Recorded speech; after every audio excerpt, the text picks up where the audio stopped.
So dito na tayo sa bagong immigration office dito sa Tokyo Chiba branch, guys. So dito tayo magpa-process ng COA today para to sa mga long stay dito sa Japan. So now we are processing for dependents COA para makapunta sila dito sa Japan for longer stay.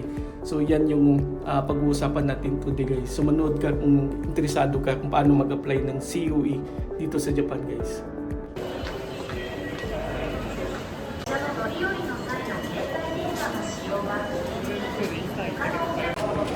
So I'm here, guys, in Chiba Station. So we'll take a monorail to Tokyo Immigration here in Chiba, guys.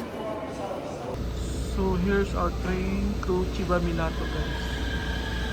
So this is the hanging train or the monorail train, Chiba Minato. So let's take this train.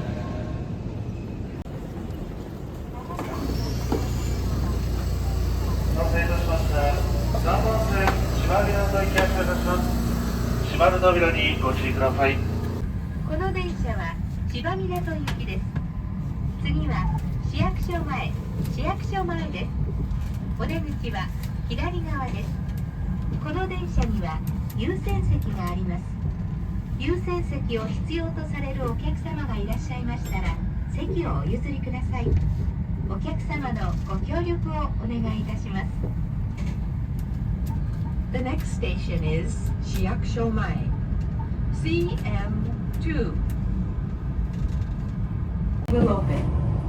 Please change here for the JR-KO line. So nandito na pala siya, lumipat siya sa third floor nito, Tokyo Regional Immigration, Chiba Branch Office, guys. Nandito na siya. So yung COE, guys, or Certificate of Eligibility, iba-iba yan.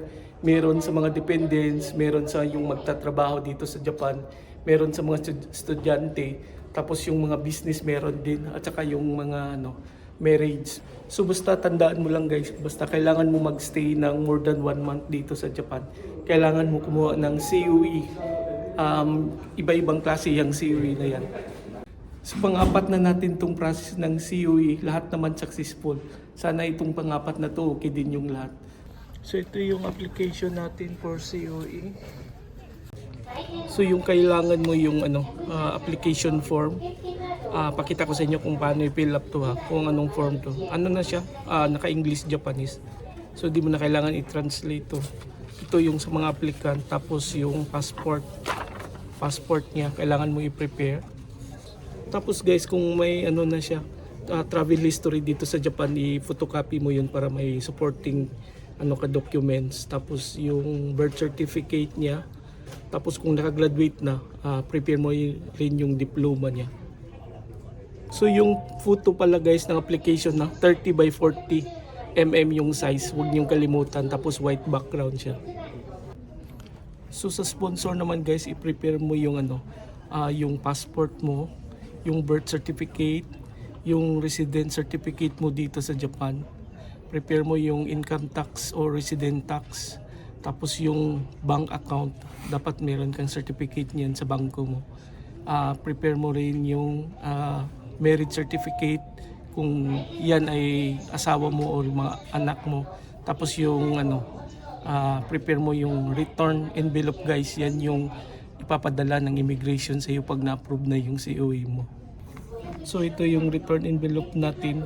Nilagyan ko ng address kung saan ipapadala yung yung COE pag na-approve na. Tapos lagyan mo lang ng stamps.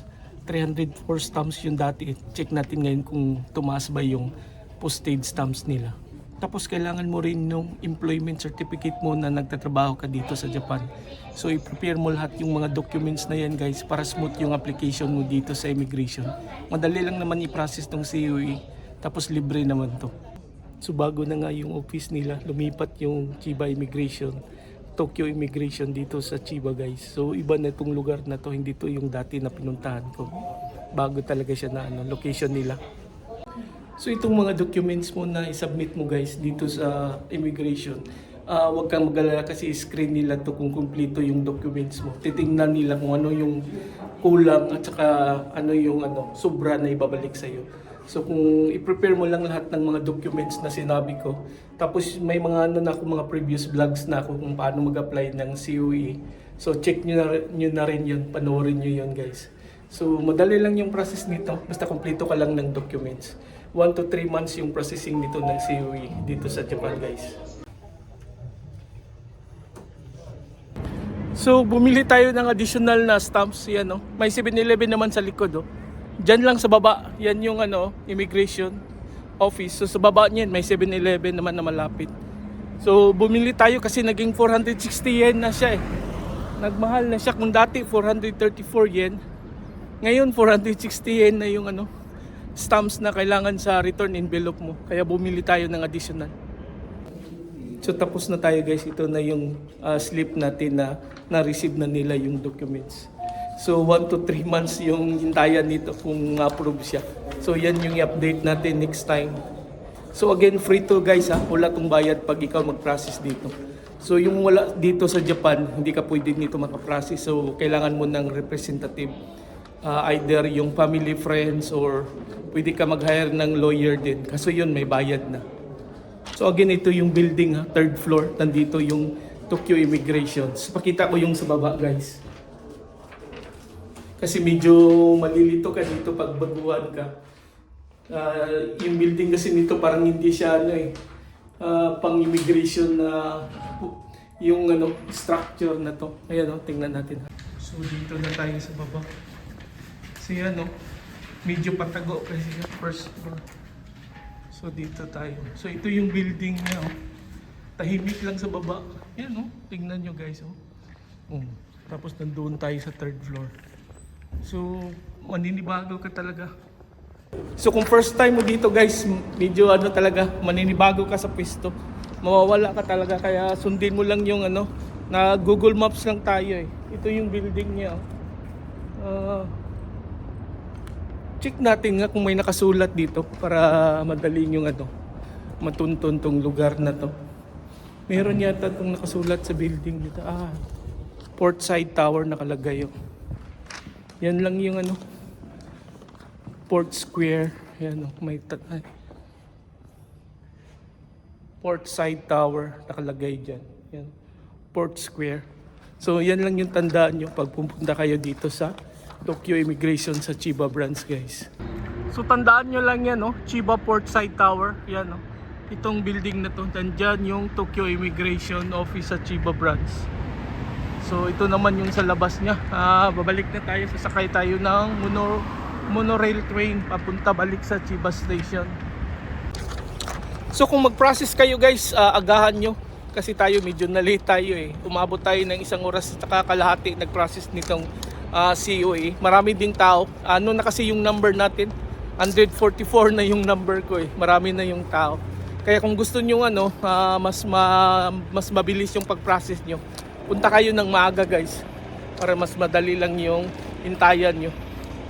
So pakita ko lang to guys, yung mga nagtatanong kasi kung saan pwede mag-follow up ng COE nyo. Meron kasi ditong ano, office number nila sa Shinagawa, Tokyo Immigration. Yan no. Yan, 0570-0345 ano yan? 59. Yung number na yan guys, oh, nakasulat.